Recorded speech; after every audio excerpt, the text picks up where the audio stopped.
Bonjour et bienvenue dans cette 5e vidéo dédiée aux travaux de Quentin Leplat. Dans cette vidéo, on va s'intéresser spécifiquement à cet outil qui s'appelle outil d'analyse des angles. C'est un tableur, un outil tableur que l'on peut retrouver sur le site de Quentin, sur cette page. Voilà, on peut le télécharger ici, enfin ici, avec associé à sa notice. Donc ça c'est très bien. Quentin il nous propose un outil et une notice qui va avec pour nous expliquer comment il fonctionne, voilà, les formules qui se cachent derrière, etc. Donc finalement ça revient à faire ce qu'on avait fait dans la vidéo numéro 2, dans laquelle on s'était intéressé à l'autre outil qui permet de calculer certaines probabilités autour des mesures, des unités de mesure, sur un complexe mégalithique. Bon, on avait montré qu'il y avait des problèmes qui étaient tels que finalement ce premier outil, voilà, il n'avait aucune validité, il ne montrait rien du tout.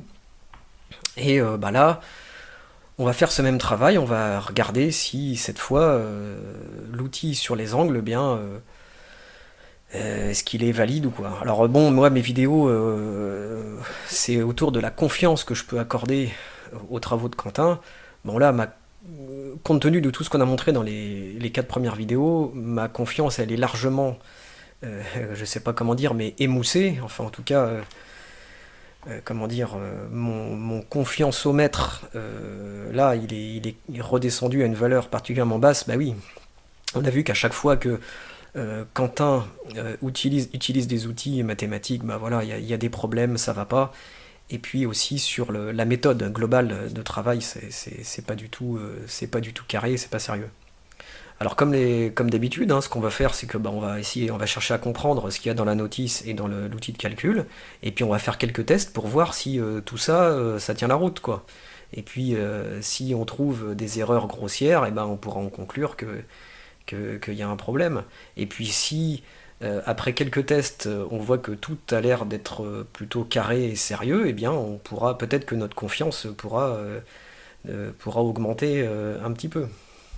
Voilà, puis une dernière chose avant de démarrer, donc là on va rentrer dans des considérations un petit peu techniques, il va y avoir un petit peu de maths, un petit peu de programmation. Moi je pense que c'est tout à fait accessible. Moi je vais faire l'effort de rendre les choses accessibles pour que ce soit compréhensible par n'importe qui, quoi. Même quelqu'un qui n'est pas familier des maths et de la programmation, je vais essayer d'expliquer tout ce que je fais pour que ce soit premièrement compréhensible et même reproductible, hein, par n'importe qui. Alors si on regarde l'introduction de cette documentation, en fait c'est assez bien résumé ici là, en 2 phrases. On a un relevé de position géographique d'un certain nombre de mégalithes, et on mesure tous les angles formés par les doublets de mégalithes avec l'axe nord-sud. Je vais faire un petit schéma pour bien expliquer ça.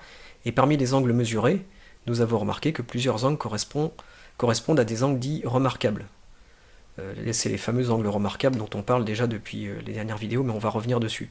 Alors en ce qui concerne la première phrase, eh bien, on peut faire un petit schéma très simple pour comprendre ce qui est écrit sur cette première phrase. Donc on a un site où il y a des mégalithes. Alors je représente la position des mégalithes par des points rouges. Donc il faut imaginer qu'il y a plusieurs kilomètres, hein, entre chacun de ces points. Voilà, peut-être une 10, 30, voilà, 30, 40 km. Et puis, avec 2 mégalithes, je peux construire une droite. Okay, avec 2 points, je peux construire une droite. Voilà, par exemple, je prends ces 2 mégalithes, voilà, et je peux construire la droite qui passe par ces 2 mégalithes. Alors évidemment, si je prends ces 2 mégalithes-là, je peux construire une autre droite. Voilà. À chaque duo, on va dire un doublet, à chaque doublet de mégalithes, je peux associer une droite. Je peux construire une droite avec 2 mégalithes. Et puis, il y a 2 droites particulières qui ne passent pas forcément par les mégalithes, mais qui sont les axes nord-sud et est-ouest. Voilà. Donc ça c'est vers le nord, ça c'est vers le sud, ça c'est vers l'est, et ça c'est vers l'ouest. Voilà. Et puis en fait, ce que fait Quentin, c'est de dire que, eh bien, on peut mesurer l'angle que fait cette droite bleue avec l'axe nord-sud, c'est-à-dire cet angle-là. Voilà. Et puis c'est pareil, on peut très bien mesurer l'angle que fait cette deuxième droite bleue là, qui est construite à partir de ces deux points là, avec l'axe nord-sud. Alors on va dire ça va faire un angle, disons comme ça. Voilà. Alors en réalité, c'est pas dit dans l'introduction, mais c'est dit un peu plus loin dans le document. On peut aussi mesurer l'angle de chacune des droites avec l'axe est-ouest. Voilà, ça va avoir une importance dans la suite, on verra ça. Voilà, donc le truc de départ, c'est de dire, on a des mégalithes, à partir de chaque doublet, à partir de 2 points, de 2 mégalithes, on peut construire une droite, et ensuite on peut mesurer un angle entre cette droite et l'axe nord-sud, ou l'axe est-ouest. Et la deuxième chose, c'est que ensuite ces angles, alors je sais pas, celui-ci je vais l'appeler, je l'appelle alpha 1, celui-ci alpha 2, ouais, alpha 2, ici alpha 3. L'histoire des angles remarquables, c'est de dire, bah, on remarque, enfin en tout cas Quentin remarque que tous les angles que l'on peut construire comme ça, alpha 1, alpha 2, alpha 3, alpha 10, eh bien, ils sont particuliers. On constate que parmi tous ces angles, eh bien, beaucoup font partie d'une liste bien particulière, qui est celle-ci, qui est donnée, qui s'appelle les angles remarquables. C'est cette liste qui est donnée dans le document, page 7 ou 8, voilà, c'est cette liste-là. C'est cette liste-là. C'est une liste de 21 angles qui sont dits remarquables. Alors, comment ils sont construits? Bah, ils sont construits à base de carrés, et on a ça sur le site de Quentin. Alors là, je suis sur cette page-là qu'on étudie depuis le début. Voilà. Là, ici, il explique, avec ces petits schémas, comment sont construits ces angles. Donc il y a 45 degrés, 26, 56, 18, 43, etc. Et aussi à partir des triangles de Pythagore, qui sont avec des nombres entiers. 3, 4, 5, et puis ceux-là, je ne sais plus. Donc voilà, le truc de départ, c'est de dire, site mégalithique, on construit des droites, on mesure les angles par rapport aux axes cardinaux, et on constate que il y a beaucoup de ces angles qui correspondent à cette liste-là. Alors en tout cas, c'est ce qui est prétendu par Quentin. Alors par Quentin et Pierre Coucy. Pierre Coucy qui a rédigé cette note et le code de calcul qui va avec. Voilà, en gros, l'outil qui est développé et dont on a la notice sous les yeux, eh bien, elle cherche à montrer, enfin, à évaluer la probabilité qu'il y ait autant d'angles remarquables qu'on en observe sur un site mégalithique par rapport à une situation où on aurait pris des points au hasard sur une carte. Voilà. En gros, c'est si on prend des points au hasard sur une carte, on va observer une certaine correspondance avec les angles remarquables, et Quentin prétend que quand on prend les points particuliers des mégalithes qui existent effectivement sur le terrain, eh bien on constate que la correspondance avec les angles remarquables est plus grande encore. Voilà. Et donc ça serait, selon lui, une preuve que ces mégalithes ont été positionnés conformément à ces angles remarquables. Alors pour aller plus loin dans notre étude, il faut expliquer 2-3 choses. C'est un peu technique, mais c'est important d'y passer. Je vais essayer d'être le plus simple possible. Alors ici, il y a un schéma qui est assez explicite. On voit une sphère, c'est la Terre. Et puis, ici, les points M et M', en fait, correspondent à deux de mes points rouges que j'ai dessinés tout à l'heure. Parce qu'en fait, mesurer un angle sur une sphère, c'est pas tout à fait pareil que sur un plan. En fait, cette figure, elle explique tout, et elle est très bien faite. Donc voilà, mes points M et M', ce sont ceux qui correspondent à 2 mégalithes. Et puis, je peux tracer en fait une droite, mais c'est pas forcément une droite en 3D, c'est un plan. Le plan OMM', c'est le plan qui passe par M, M' et O, O étant le centre de la Terre. Voilà. Et en fait, si on veut calculer l'angle de ce plan par rapport à l'axe nord-sud, mais c'est pareil, l'axe nord-sud, on va pas considérer que c'est une droite, mais c'est un plan. Lorsqu'on est en 3D, voilà, il faut considérer un plan. Mais ici, en fait, on a deux choix. On a soit le plan N, M', O, ou S, bon, ok, c'est le plan N, S, M', ok, soit ce plan-là, ok, c'est le plan qui contient l'axe nord-sud, mais il y a un autre plan qui contient l'axe nord-sud qui serait ce plan violet là, qui est le plan NSM, qui passe par le pôle nord, le pôle sud et le point M. Et en fait, si on fait le calcul de l'angle du plan vert avec le plan orange, eh bien on va trouver une certaine valeur d'angle. Et si on fait pareil, le même calcul entre le plan vert et le plan violet, eh bien on va trouver une valeur légèrement différente. Voilà, du fait que la Terre est sphérique et de fait du problème qui est en fait en 3D et pas en 2D sur une feuille. Voilà. Donc de ce fait, il y a deux angles. Alors si les points M et M' sont très proches, la différence entre ces deux angles va être très faible. Mais quelquefois, il peut y avoir un petit écart. Et donc ce que fait Quentin, le choix que fait Quentin, c'est expliqué, je ne sais plus, dans un de ces paragraphes là, c'est de dire il suffit que un de ces deux angles soit égal à une précision près, soit égal à un angle remarquable pour que ce soit bon. Alors ensuite, si on parcourt le document, on a voilà, toutes les explications sur la probabilité qui est calculée, avec ce fameux théorème de la loi binomiale. Voilà, tout ça, tout est expliqué ici. Je rentre pas dans les détails, je vais essayer d'aller droit au but avec la synthèse qui est à la fin. Tiens, là, il explique cette histoire d'angle que je viens d'expliquer là. Ça, c'est comment il calcule petit p, mais la liste des angles, voilà, en fait, la synthèse, elle se trouve ici. Voilà. Là, j'ai passé beaucoup de textes et beaucoup d'explications pour arriver finalement à cette synthèse qui se trouve là.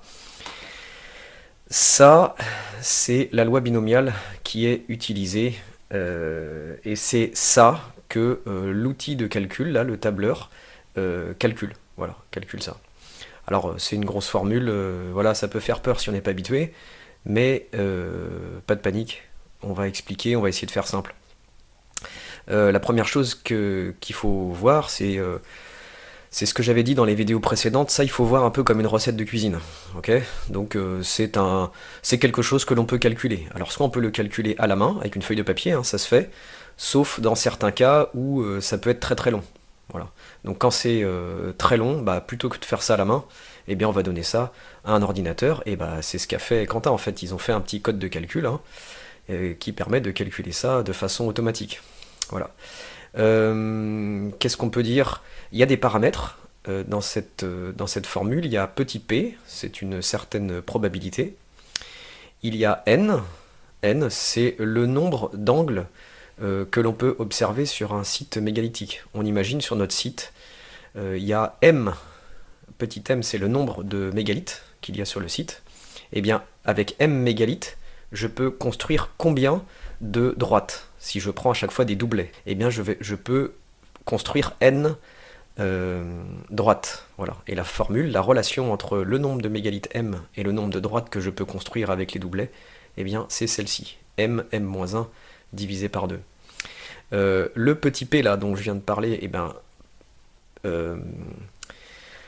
Quentin et Pierre nous démontrent que c'est ça, la formule de calcul du petit p. Alors si je fais le lien avec notre vidéo numéro 2, eh bien, on avait montré dans la vidéo numéro 2 que ce calcul était faux dans le cas du calcul des unités.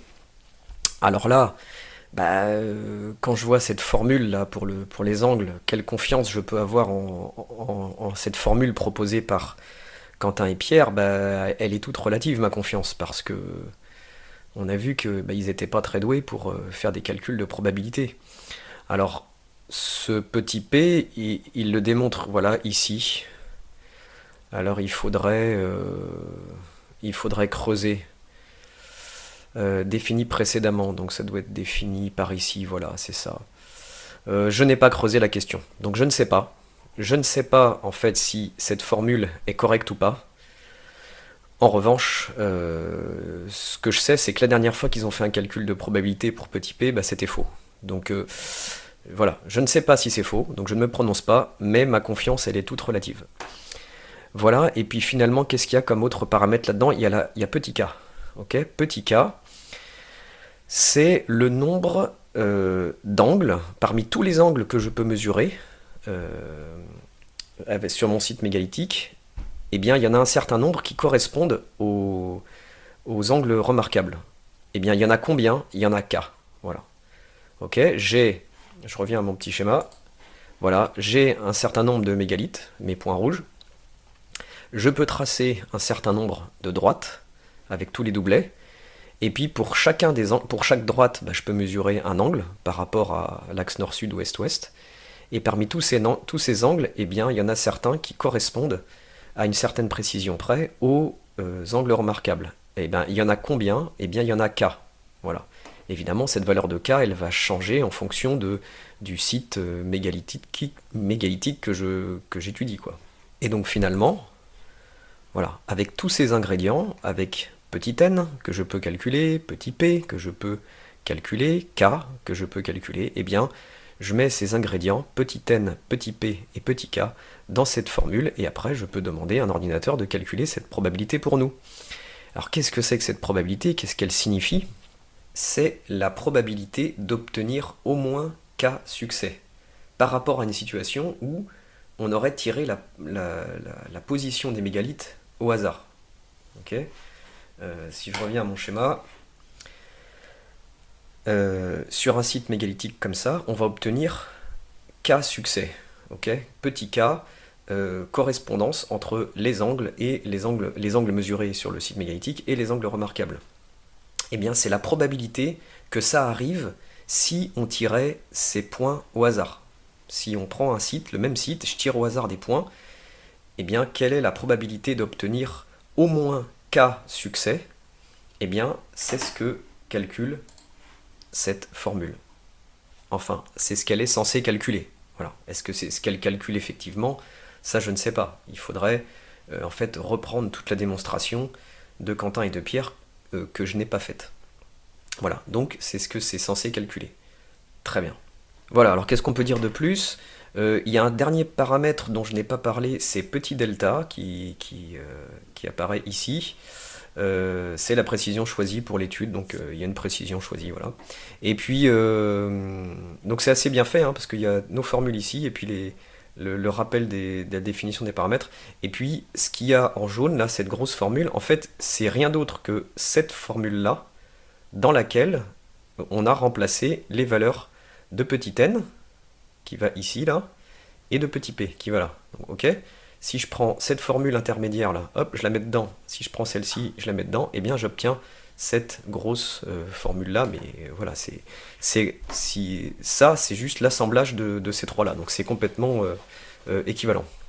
Moi, je préfère cette formulation-là parce que ça découpe les choses en petits bouts, et voilà, c'est un peu plus facile à manipuler, à interpréter, mais ces deux choses sont complètement équivalentes. Alors voilà, à ce stade, on a compris l'essentiel pour pouvoir tester maintenant l'outil de calcul.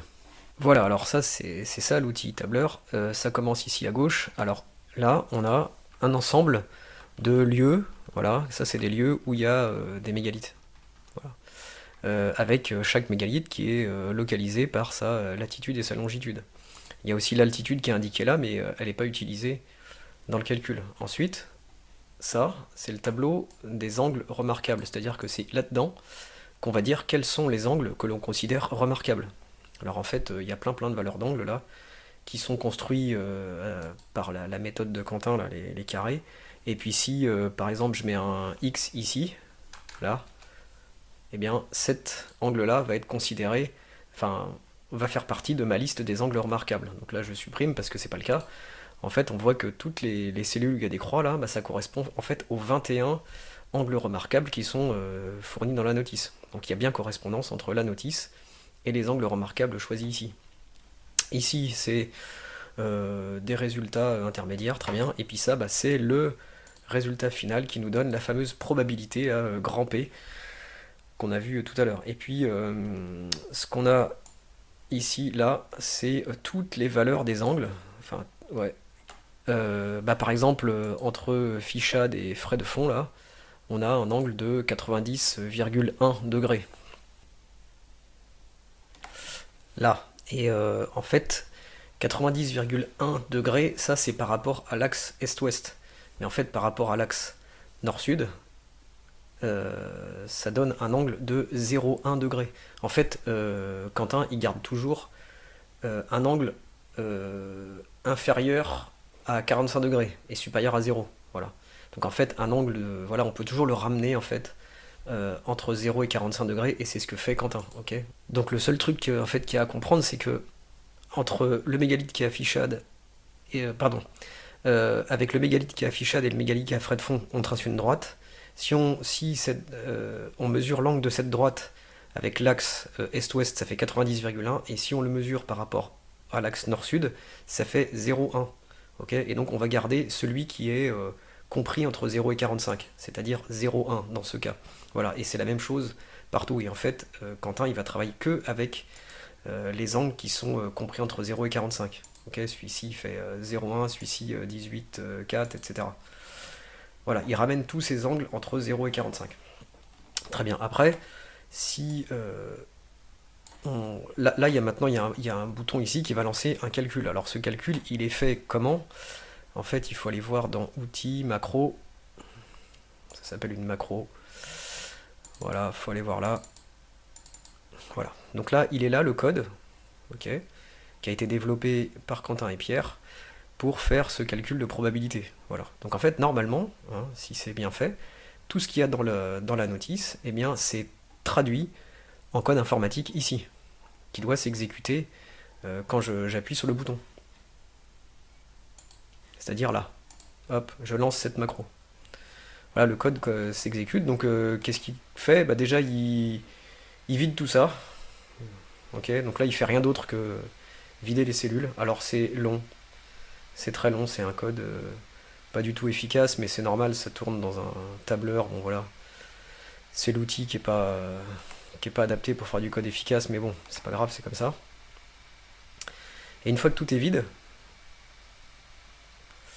voilà, là il a fini de tout vider, et ben il va faire ses calculs de probabilité. Il va vider ces cellules-là, vider cette cellule, et il va nous fournir le résultat de cette probabilité grand P qui va s'afficher là. Donc en fait ici c'est pas vraiment c'est pas grand P ici qui s'affiche, c'est 1 sur grand P, parce qu'en fait on a une chance sur, bah, on va voir ce qui s'affiche là, en fait on verra que c'est la même valeur là. On a une chance sur ici 36 millions, et c'est ça la probabilité. Une probabilité, c'est toujours quelque chose entre 0 et 1. Voilà, il a tout effacé, il complète ce tableau avec tous les angles qu'il a calculés, à partir de ces coordonnées qui sont là. Et à partir de tous ces angles, et bien voilà, il va calculer petit k et cette fameuse probabilité qui me donne une chance sur, allez, en gros, 36 millions. Voilà. Quand on prend ces lieux-là, et qu'on les passe dans cette moulinette-là, eh bien, la probabilité qui en sort, c'est 1 sur 36 millions. Okay, on a une chance sur 36 millions que d'avoir autant d'angles remarquables, la valeur de petit k est ici, d'en avoir 12, par rapport à une situation où ce serait des positions ici qui seraient tirées au hasard. Alors justement, moi ce qui m'intéresse, mais le hasard, qu'est-ce que ça donnerait finalement? Si je tirais là des positions de mégalithes au hasard, quelle serait la probabilité ici? Peut-être qu'elle serait la même finalement, enfin je sais pas. Donc moi j'ai envie d'essayer ça. Donc je vais tirer un certain nombre de positions, là le même nombre au hasard, je vais garder toujours les mêmes angles remarquables, et puis on va voir ce qui se passe. Quelle va être la probabilité ici? Alors pour ça, je vais tout simplement aller dans le code. Hop, je retourne dans le code. Et puis je vais essayer de me placer à un endroit qui ne gêne pas le code qui existe, enfin je veux dire qui ne le modifie pas pour lui laisser faire son travail. Mais par contre, en modifiant les données d'entrée. Où est-ce que je vais me prendre déclaration des tableaux? Voilà, c'est bon, j'ai trouvé là où il fallait que j'insère mon code. Donc mon code, il se trouve ici. Donc moi, je vous invite à refaire la manip. Hein. En fait, je me suis placé... vous pouvez recopier ce code. Hein. Il faut le mettre vers la ligne 130 à peu près, là, 132. En fait, juste après la fin de l'effacement des résultats. Si je reprends un peu depuis le début, rapidement, tout ça, là où c'est marqué dim quelque chose, ça c'est la déclaration des variables. Ça veut juste dire que, en fait... on demande à l'ordinateur de réserver des espaces mémoire, voilà, pour stocker des valeurs. C'est normal, on a toujours besoin de faire ça quand on fait de la programmation. Et puis ici, il définit certaines valeurs, c'est juste pour aller chercher les valeurs dans les bonnes cellules dans le tableau. Et puis écrire dedans là où il faut. Là, il déclare des nouvelles variables, etc., etc. Et puis ici, on voit suppression des résultats précédents. Donc en fait, ça, c'est le code. Tout ça, là, c'est son code qui permet d'effacer les tableaux, comme on l'a vu tout à l'heure. Voilà. Et juste après ça, moi, j'ai rajouté ça, juste avant ce code-là qui vient lire les lieux à gauche, là, et leurs coordonnées. Voilà. Moi, je viens ici m'insérer là pour tirer des coordonnées au hasard. Je vais tirer des coordonnées au hasard avec cette fonction qui s'appelle RND, là, random, mais je m'assure que je vais tirer des coordonnées au hasard dans la même zone géographique. Okay, ici, j'ai pris la coordonnée maximale et la coordonnée minimale, et puis plus la coordonnée minimale. Bon, ça me permet d'avoir la latitude minimale. Et là, pareil, la longitude minimale et maximale, pardon, pour être sûr que je vais générer des points au hasard, mais dans la même zone géographique que les mégalithes qui sont déjà présents dans le fichier d'origine de Quentin, en fait. Voilà. Et puis je fais ça 18 fois, ok, de 0 à 17, voilà, ça va me compléter les 17 lignes, voilà. Et après, bah, le code, il va faire son travail, mais avec mes points à moi. Voilà. Et puis c'est tout. Donc je vais retourner à mon fichier qui se trouve là. Et puis je vais lancer le calcul. Déjà, on va voir que ici, ça va se mettre à jour. Et ensuite, ah bah non, il va d'abord effacer ça. Ensuite, il va mettre ça à jour. Et après, il va faire ses calculs avec mes valeurs ici qui auront été tirées au hasard.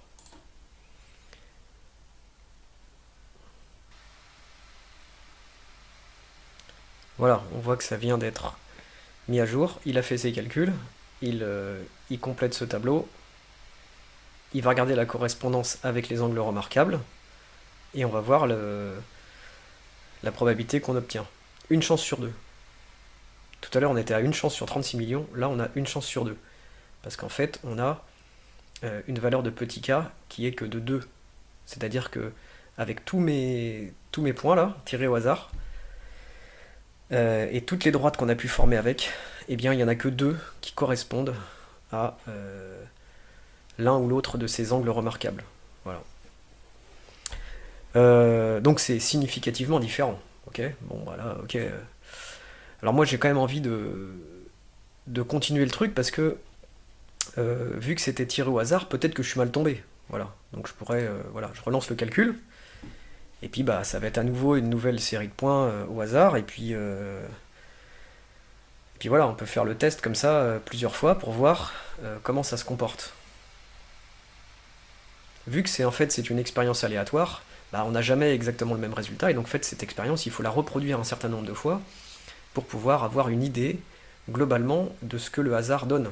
Je ne peux pas me contenter d'un seul tirage, il faut que j'en fasse un certain nombre. Voilà, on a vu les valeurs qui se sont mises à jour, le tableau des angles qui se met à jour, et cette nouvelle probabilité qui va apparaître avec cette nouvelle valeur de k.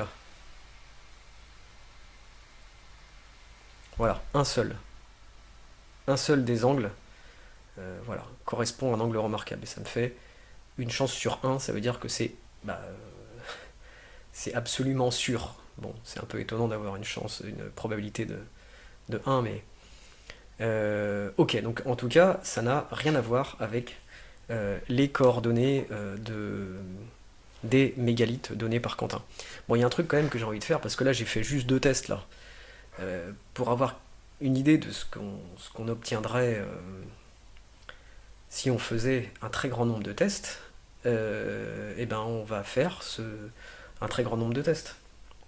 Si je retourne dans mon code ici, en fait c'est pas très compliqué. Ce que je vais faire, c'est que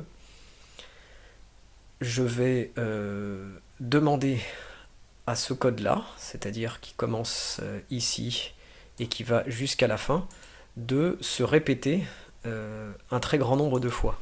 Voilà, c'est ce que j'ai fait. Alors j'ai modifié un peu le code. En fait, j'ai rajouté cette ligne-là pour dire que en fait tout le code qui se trouve entre ici, cette ligne que j'ai surlignée, et la fin, là, tout ce qu'il y a entre les deux, eh bien, ça va se répéter un certain nombre de fois. Bon, ici, j'ai mis 150 fois. Alors, c'est un peu long, vu que chaque exécution de cette boucle prend du temps. Je sais pas si je le laisserai tourner 150 fois, mais on verra. Et puisque ce que j'ai rajouté, c'est ça, c'est quelques petites lignes pour venir écrire dans cette zone là, pour que ça vienne écrire à chaque fois que ça va faire le calcul, écrire ici la valeur de petit k d'une part et de grand P d'autre part. Enfin, c'est de cette valeur là quoi. Et comme ça va me les stocker pour mes 150 essais. Comme ça, on va pouvoir avoir une idée si je fais 150 tirages là, de comment évolue petit k et grand P si je fais plein de tirages au sort comme ça de coordonnées. Alors, eh ben allons-y, c'est parti. Alors ça va être très long, bien sûr. Je vais laisser mon truc tourner le temps qu'il faut. Alors voilà, là il a fait... Voilà, il vient de faire 3 tours. Donc en fait ici, dans cette colonne-là, je vais mettre un titre. Hop, il enregistre K. Et ici, il enregistre... en fait, il n'enregistre pas grand P, mais il enregistre 1 sur grand P. Voilà.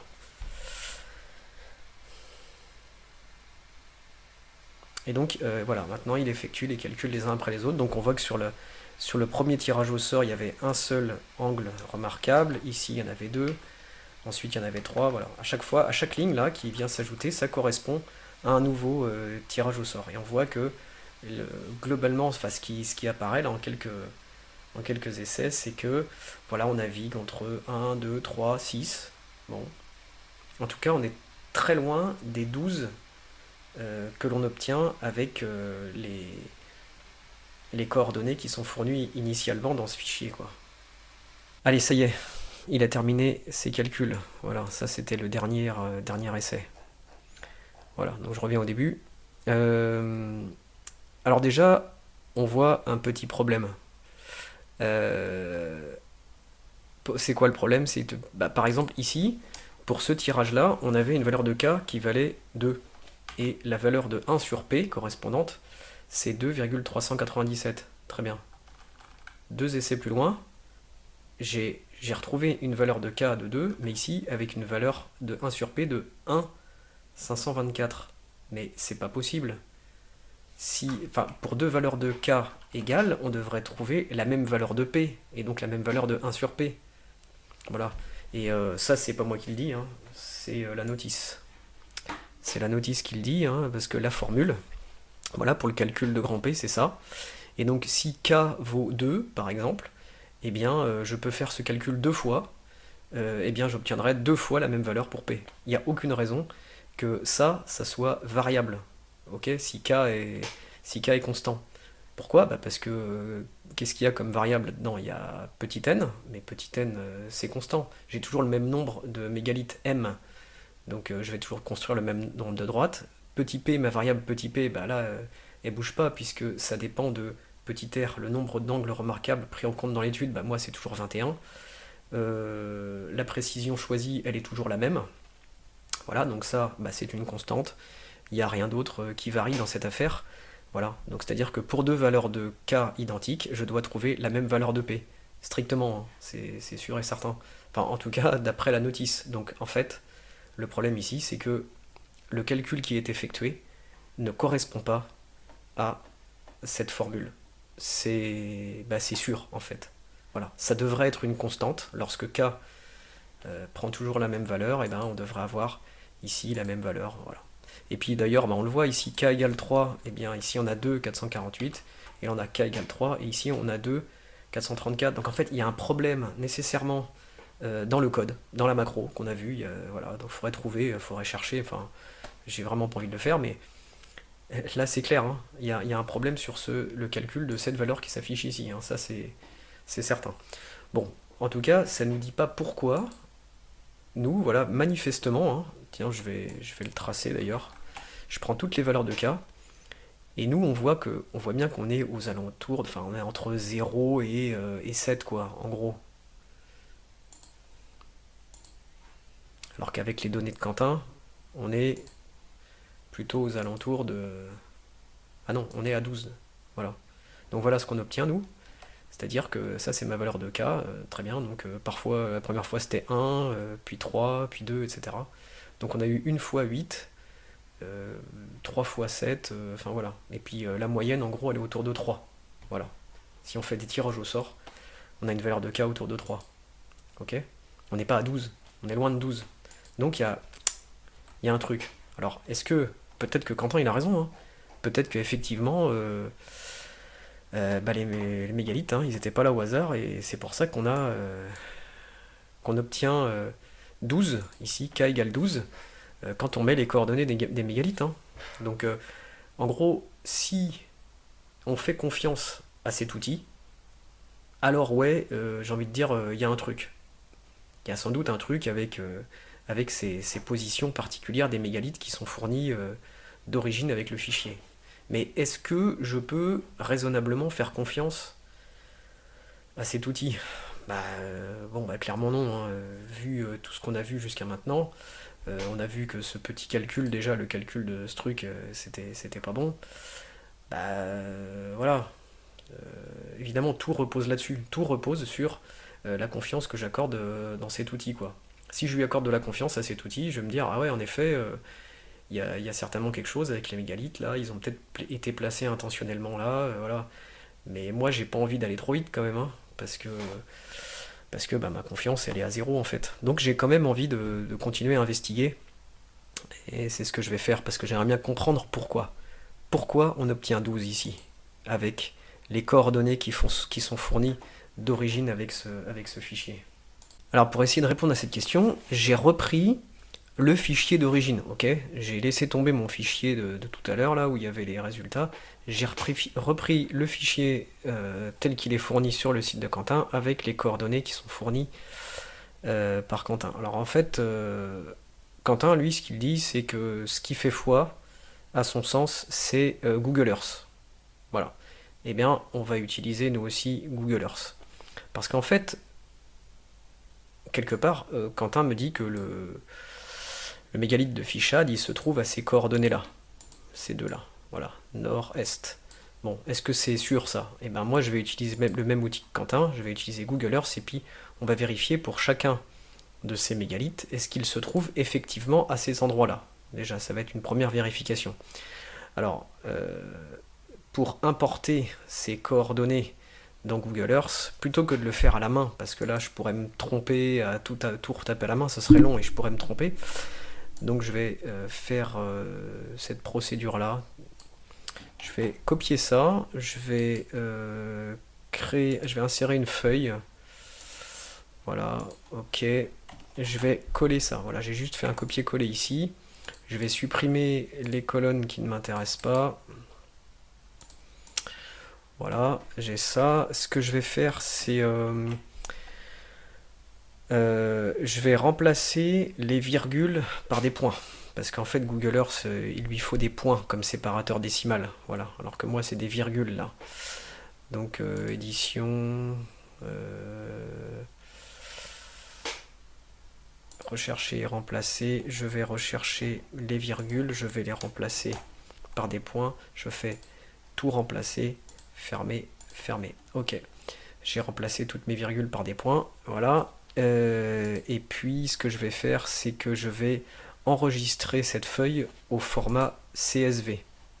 Voilà, j'ai juste à faire fichier enregistrer sous. Et ici, je vais choisir le format de fichier CSV. Voilà, format texte. Ça, c'est quelque chose que Google Earth sera capable d'accepter. Voilà, je vais appeler ce fichier mégalithe enregistré. J'utilise le format texte CSV, le séparateur de champ, le point virgule. Oui, je peux utiliser le point virgule, c'est ce qui va être le séparateur de colonne. Point virgule, ça on s'en fiche. UTF-8 c'est très bien. Ok. Ok. Donc maintenant j'ai un fichier CSV qui contient ces données-là, ok, et que je vais pouvoir directement importer dans Google Earth. Alors voici Google Earth, voici la France. Moi ce que je vais faire, c'est que je vais importer mon fichier CSV qui contient les coordonnées. fichier importé. Voilà, et donc mes colonnes sont délimitées par, on a dit, un point virgule, voilà. Puis on voit ici la mise en forme, elle est correcte. Donc c'est bon. Suivant, là il détecte automatiquement que ça c'est la latitude, ça c'est la longitude. Suivant, je crois que là j'ai rien à faire. Terminé. Appliquer un modèle, oui. Alors je vais créer un modèle. Le nom, je vais utiliser le champ de lieu là pour affecter un nom automatiquement à chacun des petites punaises là qui vont apparaître sur la carte. La couleur, je vais la choisir verte. Ok. L'icône, je vais mettre voilà une punaise comme ça là. Voilà. Et puis c'est tout. Et voilà. Il faut juste que je lui demande d'afficher ici les mégalithes. Ok. Donc voilà, on a une petite punaise pour chacun des mégalithes. Voilà, donc on va aller voir celui-là, Loubarès. Normalement, cette punaise, elle pointe sur un mégalithe. Alors pas exactement. Moi j'ai l'impression que le mégalithe il se trouve ici. Ok, on voit une tache blanche avec une ombre là. Donc il y a une petite erreur là. Je peux regarder la distance entre ici et là. Il y a 3,80 m. Okay, il y a une erreur de 3,80 m de position. Voilà. Quentin il nous fournit une position de ce mégalithe avec une erreur de 3,80 m par rapport à ce que donne Google Earth. Alors est-ce que c'est grave, est-ce que c'est important cette erreur? Je ne sais pas, on va voir. Je sais pas, Fichad. Je vais pas tous les faire, hein, j'en fais juste quelques-uns pour voir. Alors Fichad, j'ai l'impression qu'on est exactement dessus. Ok. Donc en fait, les coordonnées fournies par Quentin correspondent bien à la position du mégalithe sur Google Earth, en tout cas pour Fichad. Cournol, eh bien, si on suppose que c'est ça le mégalithe, parce qu'il y a d'autres cailloux à côté là, mais j'ai l'impression que c'est bien ça. Alors évidemment, le mégalithe, là, je sais pas trop ce que c'est, un dolmen, ou enfin, je sais pas. Ça a l'air d'être assez étendu. Alors pourquoi c'est ce point-là et pourquoi ça serait pas le point central ici? Bah ça, on sait pas trop. Et puis celui-ci par exemple. J'ai l'impression qu'il y a une erreur, il y a une petite distance. Voilà, là aussi il y a une petite distance. On n'est pas exactement sur les mégalithes, ok, pour certains d'entre eux.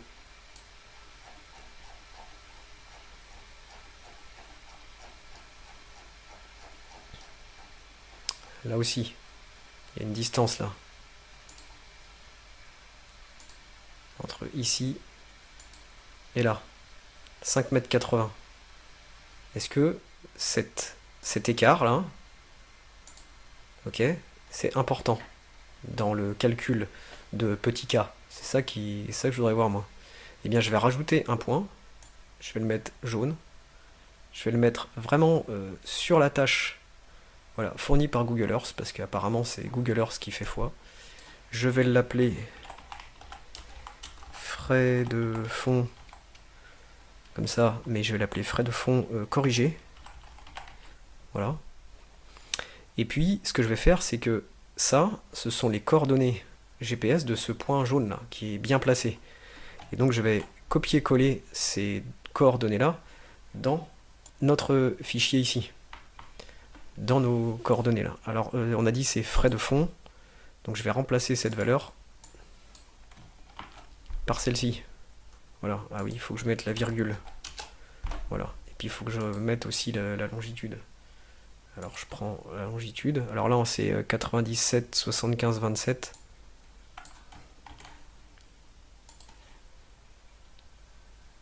Ouais, donc on voit bien qu'il y a une petite différence entre ce que Quentin avait fourni et ce qu'on trouve sur Google Earth. Tiens, puis je vais mettre ça en jaune pour dire que ça c'est celui qui a été corrigé.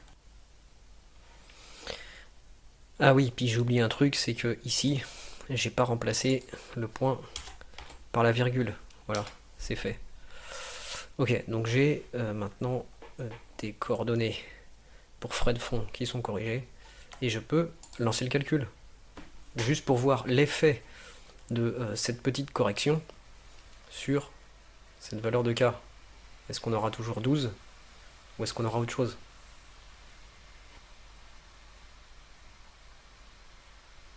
Ah, 9. C'est-à-dire que cette petite correction de quelques mètres euh, nous donne une valeur de K maintenant de 9 seulement. Alors que pourtant, moi je pense qu'on s'est rapproché de la véritable position du mégalithe. C'est-à-dire que quand je me rapproche de la véritable position de ce mégalithe, à frais de fond, eh bien je n'ai plus que 9 correspondances avec les angles remarquables. C'est bizarre. Ça me donne envie de continuer. Alors tiens, celui d'à côté. Alors celui d'à côté, bon il est dans les bois, donc on sait pas où il est en fait. Donc là on peut pas corriger. Mais est-ce qu'il est à la bonne position? Je sais pas, Saint-Roch. Saint-Roch, on voit pas grand chose. On voit une petite ombre ici. Mais je suis pas sûr que ça. Enfin, c'est pas très net, donc je sais pas. Sapcha. Sapcha, moi je vois pas de. Je vois pas de mégalithe à proximité, à moins que ce soit ça. Peut-être. Mais à ce moment-là, entre Sapcha, enfin entre la coordonnée fournie par Quentin et pourquoi ça ne fonctionne pas. Et cette zone-là, il y a, allez, 18 mètres, en gros. De toute façon, le mégalithe le plus proche, il est à voilà, 18-19 mètres. S'il est là, c'est 16 mètres. S'il est là, c'est 18. Voilà. En tout cas, là, la punaise est au milieu de rien, hein. Donc, s'il y a un mégalithe, il est par là, et c'est une bonne quinzaine de mètres.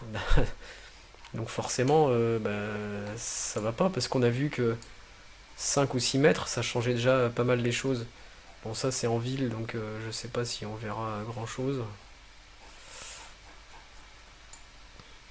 J'aimerais bien faire le même test que pour l'autre. Mais pour ça, faudrait trouver un endroit où il y a un mégalithe. Mais là, c'est pareil. Il est où le mégalithe là? Il y en a pas. Alors il est peut-être là-dedans, dans la forêt ou là-dedans, mais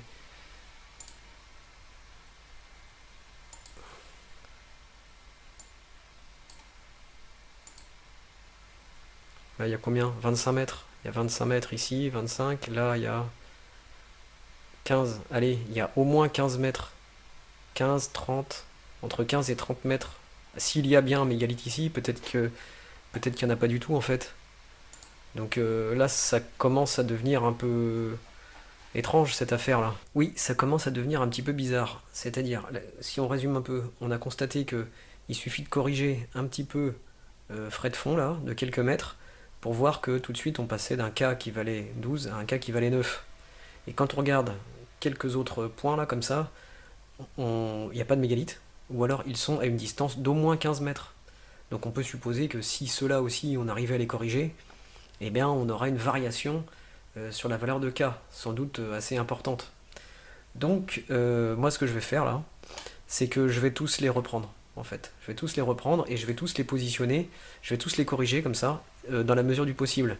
Et ceux qui ne seront pas corrigeables, disons, comme je sais plus lequel, la pinaire qui se trouve dans les bois par exemple. Voilà, ce que je vais faire, c'est tous ceux dont la position il n'est pas possible de la déterminer, je vais les supprimer de l'étude, voilà, et je ne vais garder que ceux qui se voient de façon absolument claire, et à ce moment-là, je mettrai la punaise exactement dessus. Et puis comme ça, on va faire le test et on va voir quelle est la valeur de K que l'on obtient dans ces conditions. Voilà. Et on pourra comparer avec le hasard. Allez, je m'arrête ici pour cette vidéo qui est déjà bien assez longue et puis on poursuivra cette étude dans la prochaine vidéo. Une synthèse, alors on a détecté une erreur dans le calcul de la probabilité qui s'appelle grand P.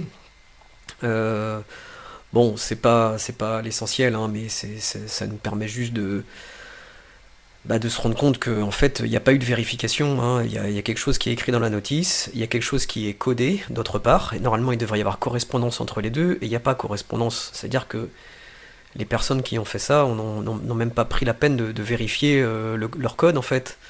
Alors que bon, c'est pas très compliqué à faire avec un tableau Excel, bon. Donc voilà, c'est pas très sérieux.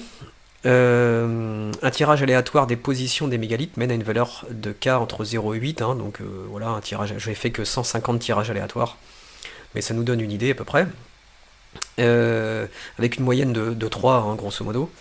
Et puis pourtant, quand on prend les coordonnées qui sont fournies avec ce fichier, on a une valeur de K qui vaut 12, donc il y a quand même un écart significatif. Donc pour essayer de comprendre ce qui se passe, j'ai corrigé la position d'un mégalithe, de quelques mètres, hein, je sais plus, c'est entre 5 et 6 mètres, et tout de suite on est arrivé à une valeur de K de 9. Donc c'est beaucoup, hein, ok, ça fait un quart en fait, on est passé de 12 à 9, 25%, juste en changeant la position d'un mégalithe. Donc bah voilà, ce que dans la prochaine vidéo, bah, je vais continuer, je vais corriger tous les mégalithes, ceux dont la position ne peut pas être connue, et ben je vais les retirer de l'étude, et puis on va voir ce que ça donne. Voilà, je vous dis au revoir et à bientôt.